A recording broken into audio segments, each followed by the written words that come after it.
Weather forecast check करते समय कभी आपने नोटिस किया है कि एक्चुअल टेम्परेचर के साथ साथ एक फील्स लाइक टेम्परेचर भी सेक्शन में शो हो रहा होता है। तो ये फील्स लाइक टेम्परेचर क्या है?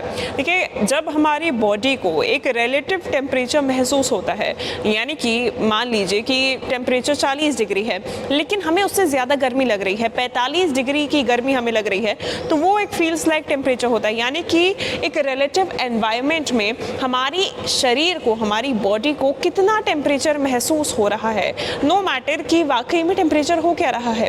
ये देखिए, ये जो अंतर आता है, कई बार आपने देखा होगा कि एक्चुअल टेम्परेचर, जैसे कि दिल्ली में बीते दिन टेम्परेचर था 40 डिग्री लेकिन फील्स लाइक टेम्परेचर था 45 डिग्रीज। इंडियन मेट्रोलॉजिकल डिपार्टमेंट ने इसके बारे में जानकारी दी थी।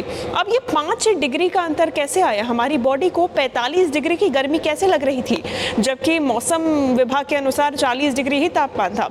ये इसलिए क्योंकि हीट इंडेक्स ये एक ऐसा पैरामीटर है जो कि वाकई में क्या टेम्परेचर हो रहा है और आसपास रिलेटिव ह्यूमिडिटी कितनी है, यानी कि उमस कितनी है, इन दोनों के मेलजोल से कैलकुलेट करता है कि एक नॉर्मल इंसानी शरीर को कितनी गर्मी या फिर कितनी सर्दी या फिर कितना भी तापमान उस शरीर को महसूस होगा। देखिए, ये ऐसा इसलिए होता है क्योंकि ह्यूमिडिटी जब बढ़ जाती है तो फिर शरीर स्वेट करने लगता है, यानी कि पसीना आने लगता है, और पसीना बहुत ज़्यादा सोख नहीं पाता है शरीर, और ना ही ह्यूमिडिटी की वजह से पसीना इवेपोरेट हो पाता है, तो ऐसे में शरीर को ज़्यादा गर्मी लगती है।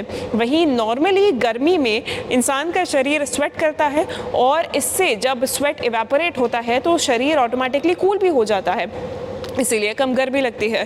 तो अगर ह्यूमिडिटी बढ़ जाती है तो स्वेट इवेपोरेट नहीं होता और आपको गर्मी भी ऑटोमेटिकली ज़्यादा लगती है। ऐसे में तापमान अगर कम भी हो और ह्यूमिडिटी ज़्यादा हो तो आपको ज़्यादा गर्मी लगेगी, और इसलिए कई बार जो एक्चुअल टेम्परेचर होता है वो फील्स लाइक टेम्परेचर से अलग होता है। फील्स लाइक टेम्परेचर वो होता है जो आपके शरीर को वाकई में महसूस हो रहा हो।